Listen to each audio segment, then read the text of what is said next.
বিরাটির পর এবার মালদা, ফের জমা জলে ডুবে শিশুর মৃত্যু। মানিকচকের ভূতনির গৌরাঙ্গ টোলায় বিছানা থেকে পড়ে গিয়ে মৃত্যু হয়েছে ওই শিশু। 1.5 বছরের শিশুর মর্মান্তিক মৃত্যুতে বাড়ছে ক্ষোভ। প্রায় 1 মাস ধরে বাঁধ ভেঙে প্লাবিত ভূতনির বিস্তীর্ণ এলাকা, বাড়িতেই জলের উপরেই মাচা করে আশ্রয় অনেকের। গৌরাঙ্গটোলায় জলমগ্ন বাড়িতে বিছানা থেকেই পড়ে যায় ওই শিশু। জলের উপর মাচা তৈরি করে ঘুমিয়েছিল গোটা পরিবার। ঘুম ভেঙে মা বাবা উঠে গেলেও শিশু ওখানেই ঘুমোচ্ছিল। ঘুমের মধ্যেই আচমকা জলে পড়ে যায় শিশু। স্থানীয় স্বাস্থ্য কেন্দ্রে নিয়ে যাওয়া হলে মৃত ঘোষণা করা হয়। বিরাটির পর এবার মালদার ঘটনা, ফের জমা জলে ডুবে শিশুর মৃত্যু হয়েছে। 3 জনের মৃত্যু হয়েছে। আমরা শোকাহত। যে কোনো মৃত্যু বেদনাদায়ক, দুঃখজনক, কিন্তু এটাকে নিয়ে বিজেপির জনৈক নেতা যেভাবে রাজনীতি করার চেষ্টা করছেন, কেন্দ্রীয় সরকারের দায়িত্ব গঙ্গা ভাঙন প্রতিরোধ করা, অর্থ বরাদ্দ করা, রাজ্য সরকারকে অর্থ দেওয়া, এতে গঙ্গা ভাঙন প্রতিরোধ করা যায়। আজকে একটা টাকাও রাজ্য সরকার গঙ্গা ভাঙন প্রতিরোধে রাজ্য সরকারকে দিচ্ছেন না। একটা অঙ্গরাজ্যের মুখ্যমন্ত্রী সীমিত ক্ষমতার মধ্যে দাঁড়িয়ে বন্যা প্রতিরোধ করার চেষ্টা করছেন, ত্রাণ দিবার চেষ্টা করছেন, মানুষের পাশে দাঁড়ানোর চেষ্টা করছেন। তারপরেও সস্তা রাজনীতি করার জন্য কেন্দ্রীয় সরকারের প্রতিনিধি হিসাবে এখানকার বিজেপির যিনি নেতা মানিকচকের, তিনি অশ্রাব্য ভাষায় রাজ্য সরকারকে আক্রমণ করছেন। ভূতনির গঙ্গা ভাঙন এবং ভূতনিকে প্লাবিত করার জন্য একমাত্র এই সরকার দাঁড়ি। এই সরকার গঙ্গা ভাঙন রোধ করতে ব্যর্থ, প্লাস ভূতনিকে ত্রাণ দিতে ব্যর্থ।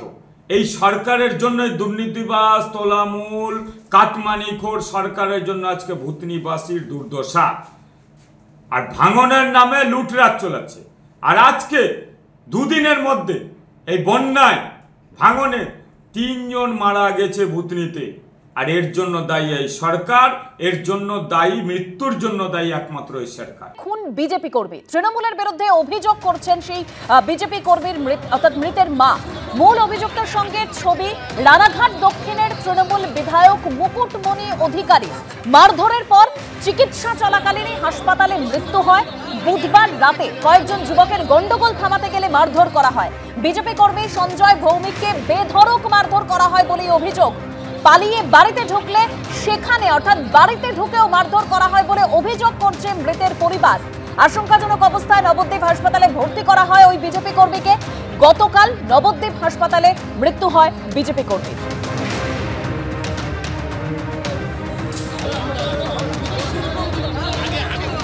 তৃণমূলের বিরুদ্ধে অভিযোগ করছেন মৃতের মা, কি বলেছেন তিনি শুনুন।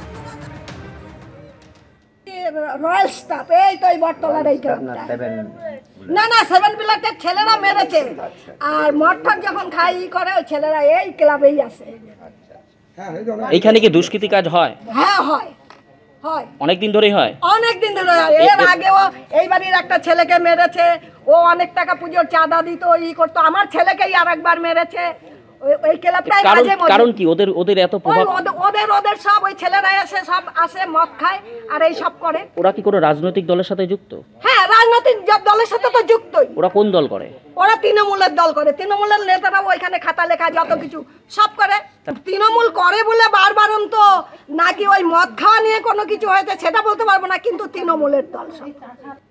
আপনারা শুনলেন মৃত বিজেপি কর্মীর মা, তিনি বলছেন এলাকায় দুষ্কৃতি কার্যকলাপ হয়। আর মৃতের দিদি তিনি সিবিআই তদন্তের দাবি করেছেন। আমরা চাইছি সিবিআই তদন্ত, আর চাইছি আমাদের যেমন কোল খালি হয়েছে ওদের জন্য কোল খালি হয়, ওদের যেন ফাঁসি হয়। আমরা ফাঁসির দাবি করি। থানায় অভিযোগ করেছি। ওনার থানার যারা প্রশাসনের দায়িত্ব আছে এদের সম্মান করি, কিন্তু এদের উপরে আমার ভরসা কিংবা বিশ্বাস কিছুই নেই। আমরা সিবিআই তদন্ত চাই। আমার মা, আমরা পুরো পরিবার, বাবা বলুন, আমরা পুরো বিজেপি পরিবারই, আমরা সমর্থক। আমার ভাই, হ্যাঁ, আর কারণ যে ছেলেটি মাতাল বলে ডেকেছে সে বলছে দেখবে আমি ডাকবো, আমার লোকজন সে ফোন করে ডেকে নিয়ে গেছে, এই কথা বলেছে। সেই ওই তারক আর গদু ওদের সে ফোন করে ডেকে নিয়েছে। যেমন আমার ভাইকে বাড়ি থেকে ফোন করে ডেকেছে, ওই তৃণমূলের ওই মাফিয়াগুলোকে, ওই গুন্ডাগুলোকে ওই ডেকে নিয়ে গেছে আমার ভাইকে মারার জন্য। আর ওরা পুরো না, আমার ভাই কারোর সঙ্গে শত্রুতা করে না।